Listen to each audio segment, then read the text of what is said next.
time to celebrate indeed, because the internet's most hated nuisance, Johnny Somali, is finally behind bars. That's right, Plofessors. In a classic case of FAFO, just 2 weeks ago, IRL streamer and self-proclaimed troll Johnny Somali was sentenced to 6 months and 20 days in a Korean labor prison. Honestly, in my opinion, this sentence is long overdue, especially considering how he has been the biggest nuisance across Asia for the past 3 years. From sexually harassing police officers in Israel, baby, I'll change your life, I promise you, to making a fool of himself in Japan, during which he got in fights, trespassed on construction sites, disrupted public transport. Hiroshima, Nagasaki, you know what we do to you niggas. Yeah, you get the idea. Somali has always done the most to be as offensive and disruptive as possible, all for the sake of views and clicks. And for the longest time, he barely faced any consequences, with most of the countries just deporting him or giving him pathetic fines. It got to the point where Somali literally boasted online about how invincible he was from the law. I know for a fact I'm not gonna go to jail. Not 1 day in jail. Bro, I'm telling you, I'm not even gonna do 1 day, bro. That was until his recent stint in South Korea. I'm remorseful. I'm sorry for my crimes. So to give you a quick rundown, in September of 2024, Somali landed in Korea and he began his usual antics there. You know, acting like an absolute disgrace at the convenience store, harassing people on public transport, creating deep fakes of various Korean streamers, but most infamously, he defiled the Statue of Peace. Now this is a memorial meant to commemorate comfort women, which refers to the hundreds and thousands of women who were captured from China, Korea, and other Japanese occupied territories and forced into sexual slavery by the Imperial Japanese Army during World War II. For many Koreans, this event marks one of the biggest tragedies in their recent history, and the issue still remains a point of political conflict up until today, especially because many victims and organizations are still trying to push for official reparations from the Japanese government for this atrocity. As you can imagine, this is literally like the most sensitive topic in Korea. Yet here Somali is kissing the statue, twerking on it, you know, just treating the whole thing like a joke. And this seemed to have been the stunt that pushed people over the edge. Somali became so hated that there were widespread calls for his arrest, bounties were put on his head, and he even became known as Korea's Golden Goblin. This refers to a video game character from Diablo who, when killed, gives the player in-game rewards and loot. And so, likewise, Korean streamers began doxing, harassing, and assaulting Somali in exchange for views and donations from the angry Korean public. In a way, it's kind of ironic how the tables completely turned and Somali was now the one getting exploited for people's live streams. But what can I say? Play stupid games, win stupid prizes. At some point, it seems like Somali actually started feeling scared because in late 2024, he tried to issue an apology on a Korean YouTube channel. It was not my intention to really hurt you guys, and I hope you guys can accept my apology. But well, it was a bit too late because people had already pressed charges and the police were already onto him. And eventually, on the 15th of April 2026, Somali was found guilty of obstructing businesses as well as various sexual offense charges related to those deepfakes that he created of the Korean streamers. And for all of his crimes, he was sentenced to a little over 6 months in a labor prison camp. Now, some people have argued that 6 months isn't a long enough sentence, which I definitely agree, but you can rest assured that he will likely have a pretty hard time in prison, especially since he'll have to do hard labor in a foreign country where he doesn't even understand the language. Like, I'm not quite sure how that would actually work. 차고 오른발로 차란 말이야. 오른발 몰라? Not to mention, considering how widely hated he is in Korea, it wouldn't be far-fetched to assume that there would be bounties placed on him even in prison. So good luck if he drops the soap. Currently, reports state that Somali has already tried to file an appeal, but so has the prosecution side. And considering how long the appeal process takes, lawyers have stated that it's likely Somali will just end up spending even more time behind bars as he awaits his new trials. From what I know, the average time for a new trial to start is about 5 months. So he's in prison for 6 months, remember? So by the time his trial is almost, or by the time his prison time is almost finished, his trial is just getting started, his new trial. So that's gonna go on for months. So I don't know what he's thinking there.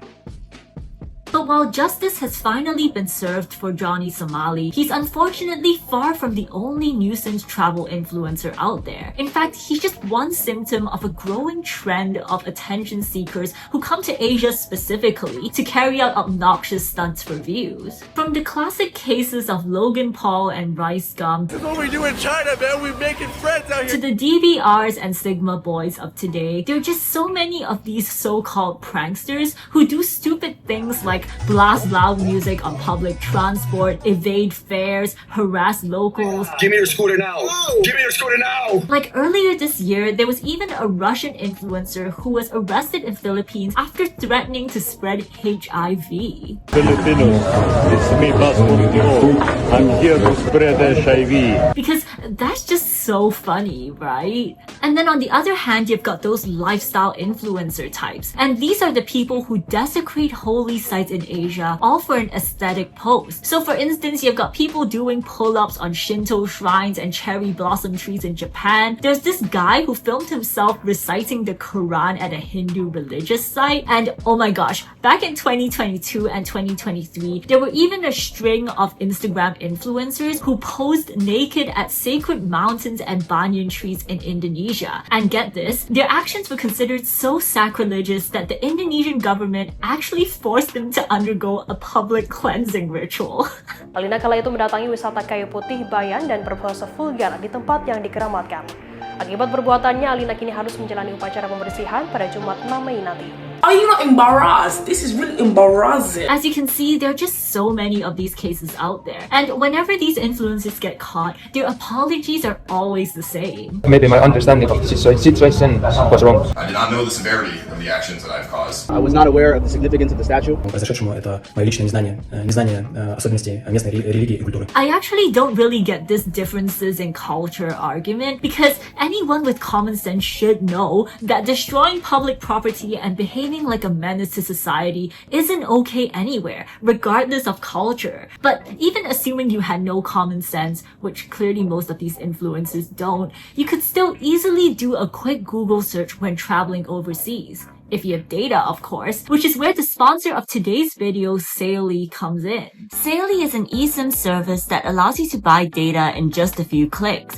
It is so quick and convenient, and honestly, it was such a lifesaver during my recent trip to China. So I actually travel to China quite often, and previously, before every single trip, I have to head to the store to buy these overpriced SIM cards, and then I'd have to fumble with them and try to get them into my phone. I mean, the whole process was always just such a hassle. But thanks to Saily, buying data has become so much simpler. So let me show you how it works. All you have to do is download the Saily app where you can have access to data plans for over 200 different destinations. So I just picked China, and as you can see, they have a variety of different plans you can choose from.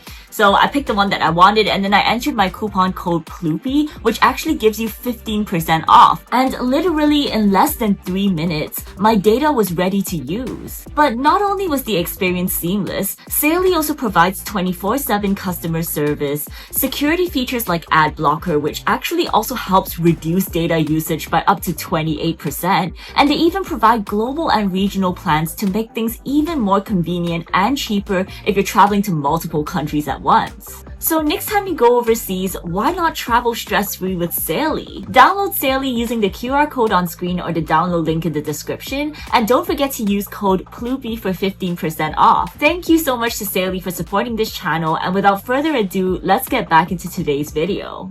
But okay, I will give some of these influencers credit. I know the bar is low, but at least most of them apologized and didn't do it again. So as stupid as their actions were, it could have just been a lapse in judgment. I've made a severe and continuous lapse in my judgment. But I think the ones that leave me truly stumped are the influencers who don't just do these things once or twice, they actually make disrespecting Asians their entire identity. I'm talking streamers like Vitally, Ice Poseidon, and of course the Golden Goblin himself. These are the types of streamers who bounce from one Asian country to another, doing daily vlogs of themselves harassing locals. And I mean, these people actually take pride in their actions, so much so that they even broadcast themselves committing literal crimes on social media.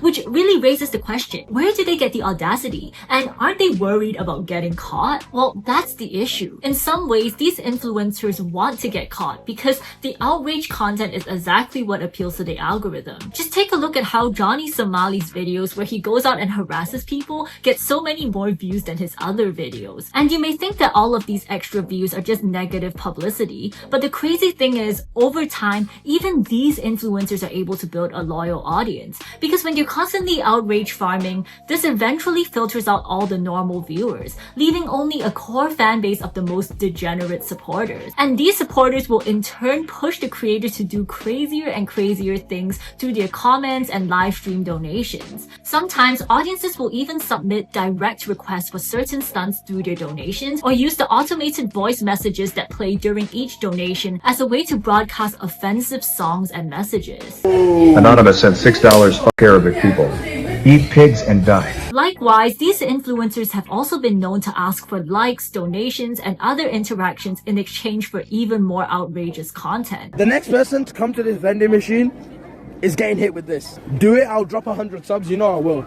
So drop the 100 subs. So really, it turns into a feedback loop where these streamers and their fans are constantly validating each other and normalizing this degeneracy. Worse yet, some fans have even been inspired to turn into copycat creators themselves. An example of this would be Sim Rosapu, who's also known as the pro-life traveler online. After watching Vitali's live streams where he harasses and assaults Filipino people, Sim Rosapu also decided to start his own channel where he goes and creeps on Filipino women and children. Then there was also an Australian influencer named Lochi Jones who filmed himself desecrating graves in Japan. And he actually named this post Suicide Forest Part 2 Graveyard Flip, which was a clear reference to how he was inspired by Logan Paul's Suicide Forest video. And that's the biggest issue with these influencers. I mean, it's bad enough when normal travelers act disrespectfully, but when it comes to influencers, they have, well, actual influence. And so when they find success acting like a jerk in a foreign country, it motivates their fans to also go to those countries and do the same things. Unfortunately, in recent times, it seems like Asia has become a primary target for these nuisance influencers and their fans. And as an Asian,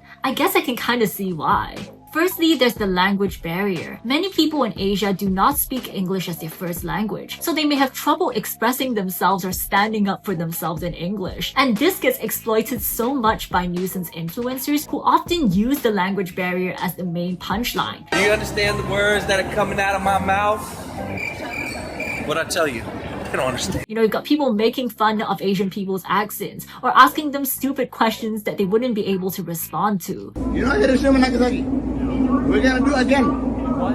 And then the worst part is when they get called out for it, they would then use the defense that these people didn't understand what I was saying anyways. As if that somehow makes their behavior less offensive. So here's the thing about China is like, I was with my friend and we were like, dude, all of these guys are like bots, like robots. Like you go to them and you say something and they won't even understand you because they don't speak English. You know, I couldn't really put the words to it until I heard Rice Gum say this, but it's true that many of these influencers really do treat Asian people like bots or NPCs in a video game. I can only guess that it's maybe because they've never interacted with Asian people in real life, but instead of viewing us as multi-dimensional human beings, they tend to view Asians as nothing more than like background props. And that's how you get videos like this, where this woman literally went around Korea complaining that Korean men didn't look like K-drama actors. It's almost like they view Asians as being nothing more than a media trope. Another aspect that makes Asians easy targets, and I'm speaking especially for East Asians here, is that because most of us are brought up in what we call shame-based cultures, we really prioritize fitting in with the group,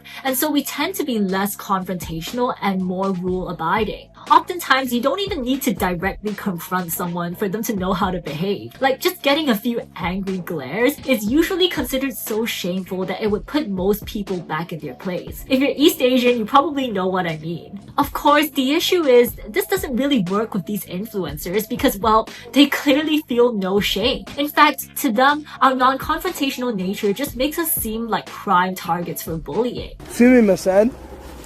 Okay. Sorry.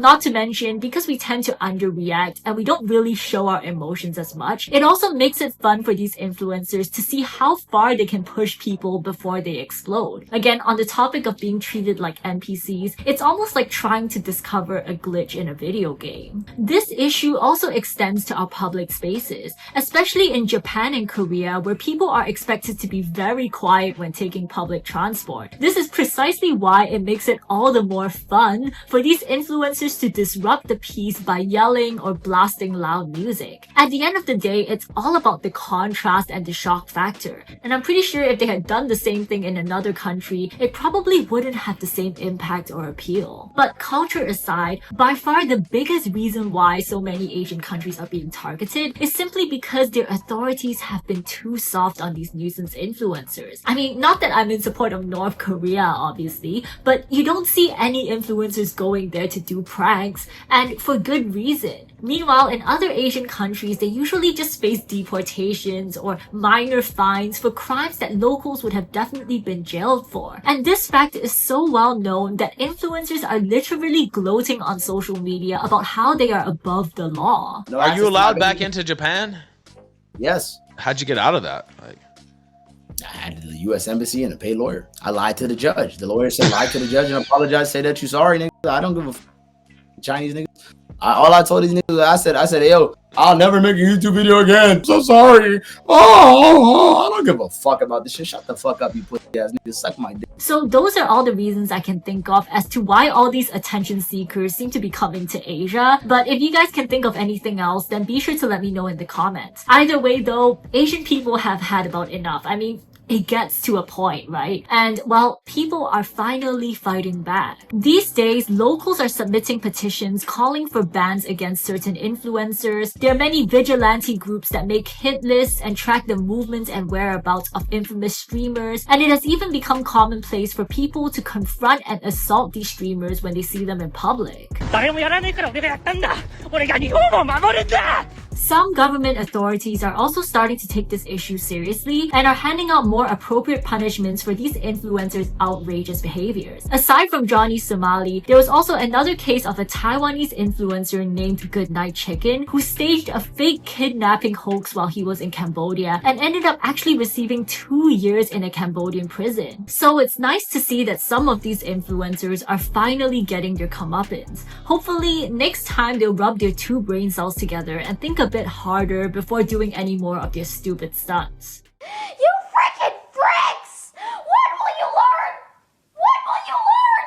That your actions have consequences! That being said though, as more Asian countries continue to take measures against these nuisance tourists, well-meaning travelers may unfortunately also end up getting affected. These days, countries like Japan have already started imposing tourist restrictions. Visitors are now required to fill in extra documents to enter the country, and some districts have outright banned tourists altogether. Meanwhile, businesses are also becoming increasingly wary of foreigners, with some clubs and restaurants even going as far as to ban people from certain nationalities. Actually, while I was editing this video, I also came across many social media posts by Asians who were using the Johnny Somali case as an excuse to be racist to all black people. So this situation isn't just hurting Asians, but it's actually hurting everyone, and it's just promoting hostility all around. It's honestly such a shame that things have had to come to this, especially because a vast majority of tourists are respectful. And even when it comes to influencers, I know I spent a lot of this video bashing the worst ones, but let's not forget that there are also plenty of travel influencers out there making educational and genuinely respectful content about other countries. And these are the kinds of creators that show what tourism is supposed to be about. At its best, it's supposed to let people share cultures, learn from one another, and build real understanding across borders. Which is why it's so frustrating that all of this may potentially be ruined by the actions of a few bad apples. But hey, those are just my opinions, and I'm interested to know what you guys think. So be sure to let me know in the comment section below. And if you enjoyed this video, then be sure to give it a thumbs up and subscribe. As usual, all my research notes will be on Patreon. And last but not least, huge thanks to Saley for sponsoring today's video. And with all that said, I'll see you guys next time.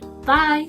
Thank you for watching, and special thanks to my Patreon members for supporting my channel. If you'd like to watch reaction videos and other bonus content, then be sure to check that out on my Patreon.